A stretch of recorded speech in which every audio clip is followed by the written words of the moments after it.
తాత్కాలిక secretariat assembly నిర్మాణానికి దుబారా ఖర్చు చేశారని ప్రధాన ప్రతిపక్షం వైసీపీ ఆరోపించింది.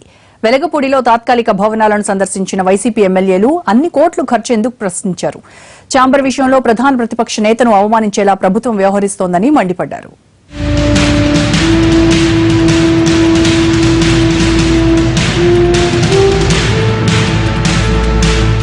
ప్రధాన ప్రతిపక్షాన్ని అవమానిస్తే ప్రజల్ని అవమానించినట్లేనన్నారు వైసీపీ ఎమ్మెల్యేలు. వెలగపూడిలో అసెంబ్లీ, కౌన్సిల్ భవనాల్ని పరిశీలించిన ఎమ్మెల్యేలు ప్రతిపక్ష నేత పేషీ కోసం కూడా రూమ్ లేదని విమర్శించారు.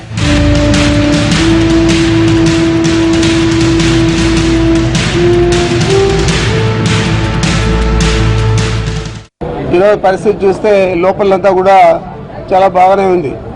మరి ప్రతిపక్ష నాయకుడికి కనీసం పేషీ కూడా పెట్టలేదు. ఈరోజు ప్రతిపక్ష నాయకుడిగా జగన్మోహన్ రెడ్డి ఉండొచ్చు, లేదా ఇంకొకరు రావచ్చు, రేపు చంద్రబాబు నాయుడే ప్రతిపక్ష నేతగా ఉండొచ్చు. మరి వారికి ఇవ్వాల్సిన గౌరవం ఇవ్వాల్సిన అవసరం ఉందా లేదా అనేది మేము ప్రశ్నిస్తూ ఉన్నాం. తప్పనిసరిగా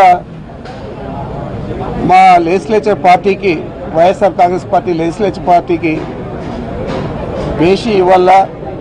ప్రతిపక్షం అమరావతి రావడం లేదన్న అధికార పక్షం విమర్శల్ని ఖండించారు వైసీపీ ఎమ్మెల్యేలు.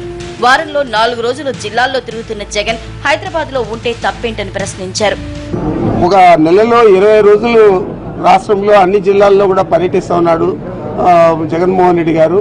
మరి రాష్ట్రంలో 20 రోజులు ఉంటే మీరు హైదరాబాద్ లో ఉండాలని మాట్లాడడం సమంజసం కాదని చెప్తున్నా.